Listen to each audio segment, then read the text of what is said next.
အားလုံးပဲမင်္ဂလာပါကျွန်တော်ဒီနေ့တချင်းတစ်ပုတ်အကြောင်းပြောပြမယ်ပေါ့နော်နားထောင်ကြည့်လိုက်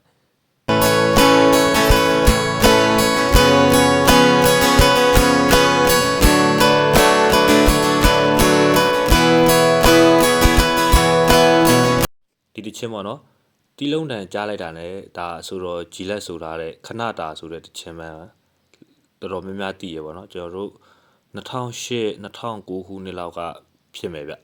ဒါဘာလာစီးတီတွေကပေါ့နော်ဘာလာစီးတွေကအဆိုတော့ဂျီလက်ဆိုတာတဲ့ခဏတာဆိုတဲ့တခြင်းပေါ့နော်ဒီတခြင်းကြောင့်ကျွန်တော်ပြောပြမယ်ပေါ့နော်ဒီတခြင်းဘယ်လိုဖြစ်ပေါ်လာလဲဆိုတာဒါကျွန်တော် Facebook မှာတွေ့လိုက်တာပေါ့နော်ကိုအောင်ထွန်းနိုင်တင်ထားတဲ့ post တစ်ခုမှာဖတ်လိုက်ရပါပေါ့နော်ဒီတခြင်းပေါ့နော်ဆိုတော့ဂျီလက်ဆိုတာတဲ့ခဏတာဆိုတဲ့တခြင်းကိုတီးဆရာကဘာဘယ်လိုခံစားပြီးရေးဖွဲ့ခဲ့လဲပေါ့နော်အဲ့ဒီ post ကိုဖတ်လိုက်ရတဲ့အချိန်မှာတီးဆရာဒီအဓိပ္ပာယ်ကိုဆိုလိုချင်တာပါလားဒီတချင်းရဲ့အဓိပ္ပာယ်ကတော်တော်လေးကိုနှက်ဆိုင်တာပဲဆိုတဲ့ဥစ္စာယူဖတ်နေရတဲ့ဟိုတော်တော်လေးကိုတော်တော်တန်မိုးရှိရပေါ့ဒီတချင်းကလုံးဝအခါကြမှာပဲအဓိပ္ပာယ်နားလေတော့ဟိုအဆောင်ကတချင်းကဘာလို့ဆိုလိုလဲဆိုတာကိုအတိအကျမသိဘူးပေါ့သူနဲ့တက်ဆိုင်တဲ့လူပဲဒီတချင်းအကြောင်းအတိအကျသိမှာပေါ့သူနဲ့မတက်ဆိုင်တဲ့လူကဒီတချင်းအကြောင်းကိုအဓိပ္ပာယ်ကိုသိဖို့အတွက်ဒါတော်တော်လေးတော့မလွယ်ဘူးပေါ့နော်သူရေးဖွဲ့ထားလဲတော်တော်လေးကိုပညာပါတယ်ပေါ့ဒီတချင်းကတီးဆရာကဘာကိုယ်တိုင်ကြုံတွေ့ခဲ့ရတဲ့သူ့ရဲ့အချစ်ဆက်လန်လေးပဲเนาะတီးဆရာကဘာရဲ့အချစ်ဆက်လန်လေးကို तू ကတချင်းလှုပ်ပြီးရေးထားတာတချင်းနဲ့ကစာသားတချို့ရှိရဗျအဲ့ဒါတွေအတိတ်ပဲဖော်ရခက်တယ်ဘလို့လက်ခုပ်တန်ကျဲကပါငါပြေးဖြစ်ရတယ်လို့ပေါ့လက်ခုပ်တန်ကျဲကပါငါပြေးဖြစ်ရတယ်လို့ပေါ့ तू ဘာလို့ဆိုလို့လဲဆိုတော့အဲ့အတိတ်ပဲကိုမိဖို့တော့ကကိုထင်တာတမျိုးဖြစ်နေလို့မယ်တကယ်တီးဆရာဖော်ပြခြင်းတဲ့အတိတ်ပဲကတမျိုးဗျကျွန်တော်တို့နားထောင်ကြည့်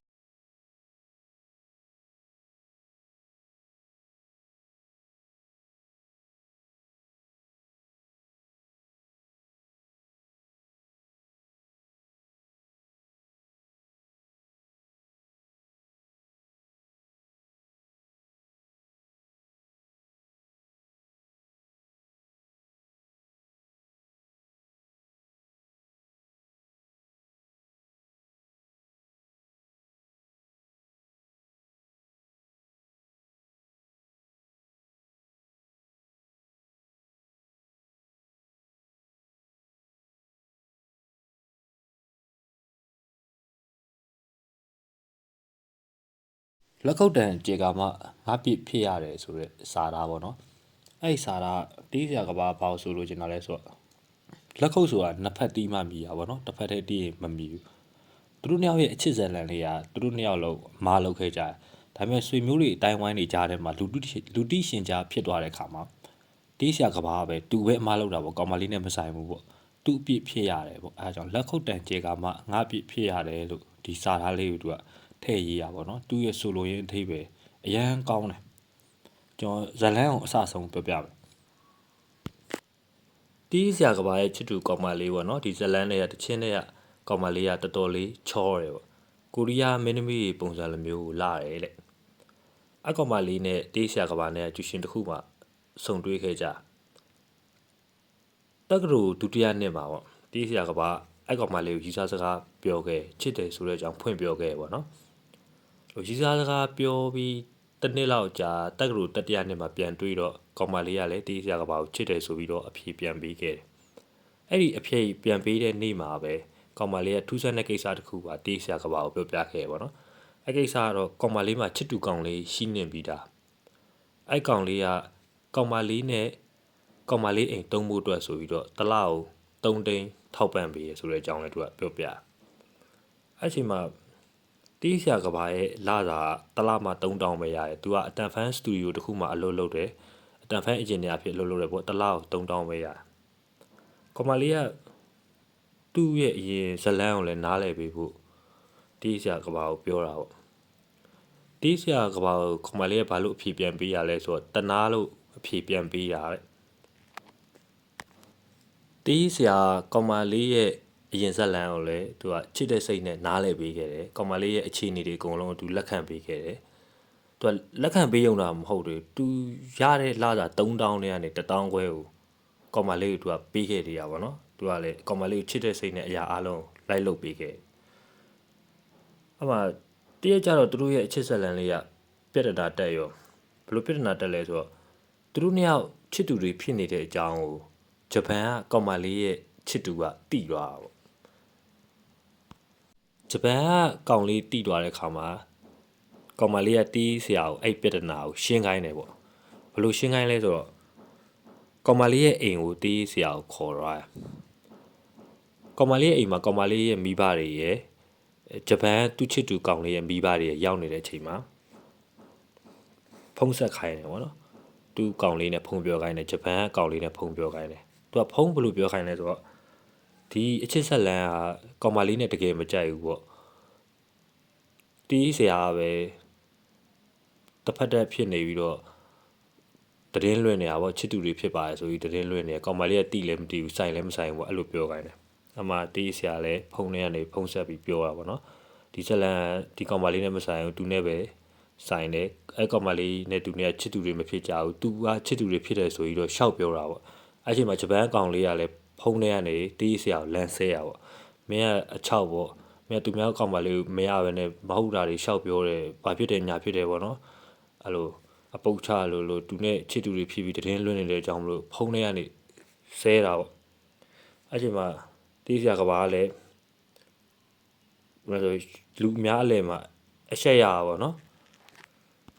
သူကသူ့ကောင်မလေးကိုချစ်တဲ့စိတ်နဲ့ပဲသူကသူ့ကောင်မလေးပြောခိုင်းတဲ့အတိုင်းအရာအလုံးကိုလိုက်လုပ်ပေးခဲ့တယ်သူကလည်းပြန်စဉ်းစားပေးတာပေါ့ဟောသူ့ကောင်မလေးအိမ်ကိုဟိုကောင်လေးကလည်း3 သိန်းထောက်ပံ့တယ်ပေါ့ကောင်မလေးကနောက်ဆုံးဒီပတ်စံထောက်ပံ့ပေးတဲ့လူလမ်းကြောင်းအောင်ပဲရွေးလာတယ်ပေါ့သူကောင်မလေးရဲ့ဘဝရက်တည်ရေးရလည်းရှိတယ်ဟိုသူတို့ရဲ့ဘဝရက်တည်ရေးရလည်းဘယ်လိုလဲဆိုတာဒါကျွန်တော်စာထဲမှာပဲဖတ်ပြီးမြင်ရတယ်လေအဲ့တော့ဒီဆရာအဲ့ဒါတွေကိုလည်းနားလည်ပေးခဲ့ရပေါ့ဒီလိုနဲ့ပဲအဲ့ဒီကောင်မလေးနဲ့တီးဆရာနဲ့ကဇလန်လေးပြီးဆုံးသွားတယ်ပေါ့သူတို့နှစ်ယောက်ရဲ့အချစ်ဇလန်လေးကအဲ့မှာပြီးဆုံးသွားခဲ့သူတို့နှစ်ယောက်လမ်းခွဲပြီးတော်တော်ကြာသွားတဲ့အချိန်မှာသူတို့နှစ်ယောက်ထိုင်နေကြဆိုင်လေးမှာအဲ့ကောင်မလေးနဲ့တီးဆရာနဲ့ပြန်ဆုံကြရပေါ့ကောင်မလေးကတီးဆရာနဲ့ပြန်ဆုံတဲ့အချိန်မှာကောင်မလေးကငိုတဲ့အချိန်မှာတီးဆရာရဲ့စိတ်ထဲမှာအော်ဒီကောင်မလေးကသူ့ချစ်တရားပဲသူ့စိတ်ကအဲ့လိုထင်တာပေါ့အားနဲ့ဘာကြောင့်ငိုရလဲဆိုပြီးတော့ကောင်မလေးကိုမေးကြည့်တဲ့အခါမှာကောင်မလေးကတီးဆရာနဲ့ပြက်ပြီးသူကကောင်လေးနောက်တစ်ယောက်နဲ့ထပ်ထားတယ်တဲ့ထပ်ထားတဲ့အချိန်မှာအဲ့ကောင်လေးကတခြားကောင်မလေးနဲ့ထပ်တွေ့တယ်အဲ့ဒါကိုကောင်မလေးရဲ့ညီမမြင်ပြီးတော့တွားပြောတဲ့အချိန်မှာလူမားနေလို့ပြောပြီးထွက်ပြေးသွားရဲ့တဲ့အဲ့ချိန်မှာ तू ကဝစ်လေရပေါ့ဂျပန်ကကောင်လေးကိုအဲ့လိုလုပ်ခဲ့တဲ့အတွက်ကြောင့်မလို့ဂျပန်သူ့ချစ်သူကောင်လေးကို तू ကအဲ့လိုလုပ်လို့ဝစ်ပြန်လေတာပေါ့အဲ့ချိန်မှာတေးဆရာလည်းတီးသွားသူ့ကိုချစ်နေလေလို့စိတ်ထဲမှာရှိနေလေလို့ငိုတာမဟုတ်ဘဲနဲ့သူ့ဂျပန်ကောင်လေးဟိုအဲ့လိုလုပ်ခဲ့လို့ဝစ်လေတယ်ဆိုပြီးတော့ငိုတဲ့ပုံစံပေါ့အခါကျတော့တေးဆရာလည်းသူ့ဘဝအခြေအနေကိုသူကိုယ်တိုင်တော့သူတော်တော်တနာရပါပေါ့နော်ဒီလိုပဲတေးဆရာသူ့ရဲ့အချစ်ဇက်လန်လေးအကြောင်းကိုပြောပြနေတဲ့အချိန်မှာနားထောင်နေတဲ့လူတယောက်ကမေးခွန်းထုတ်တာပေါ့သူကမင်းအဲ့ကောင်မလေးကိုတတိယလေးလားတဲ့အခါမှာတေးဆရာတတိယလေးရဲ့လို့ပဲပြန်ဖြေခဲ့ရအောင်နောက်ဆုံးမှာတော့သူ့ချစ်သူကောင်မလေးရဲ့အိမ်အောင်ကျသွားတယ်ပေါ့နော်အိမ်အောင်ကျသွားတဲ့အခါမှာသူတစ်ချိန်လုံးအနိုင်ယူခဲ့တဲ့တေးဆရာနဲ့လည်းမဟုတ်ဘူးသူ့ကိုလာတိုင်းထောက်ပံ့နေတဲ့ဂျပန်ချစ်သူကောင်လေးနဲ့လည်းမဟုတ်ပဲနဲ့ကုမ္ပဏီပိုင်ရှင်ပေါ့ရန်ကုန်ကကုမ္ပဏီပိုင်ရှင်တထေးသားတယောက်နဲ့အိမ်အောင်ကြပြီးကလေးတယောက်ရသွားပြီတဲ့တေးဆရာနဲ့ဟိုဒီစာထဲမှာပြောပြရဆိုတော့ तू ကဟိုတလောလောက်တုန်းကပြန်တွေးလိုက်တယ်တဲ့ပြန်တွေးလိုက်တဲ့အချိန်မှာ तू ကလည်း shopping center တခုမှပြန်တွေးတော့နှုတ်ဆက်လိုက်တာပေါ့နှုတ်ဆက်လိုက်တဲ့အချိန်မှာနင်ဘာလုပ်နေလဲဆိုပြီးနှုတ်ဆက်လိုက်တဲ့အချိန်မှာ तू ကကောင်မလေးကလည်းခက်တီတီပဲလင်ယူတားမွေးလုပ်နေရလို့ပြောပြီးသူ့တော့လဲမကြည့်ဘူးတဲ့ခက်တန်းတန်းပဲရှောက်သွားခဲ့ရပါတော့တီးဆရာကဘာရဲ့ခဏတာဆိုတဲ့တခြင်းလေးဖြစ်ပေါ်လာပုံကို Facebook post တစ်ခုမှတွေ့လို့ကျွန်တော်ပြန်လဲမျှဝေပေးခြင်းပဲဖြစ်ပါတယ်တီးဆရာကဘာဆိုတာတော့ဒါအဆိုတော်ဂျီလက်ရဲ့ညီပါဝမ်းနေဆရာကောင်းတာတစ်ခုကတော့တီးဆရာကဘာလောကကြီးမှာမရှိတော့ပါဘူး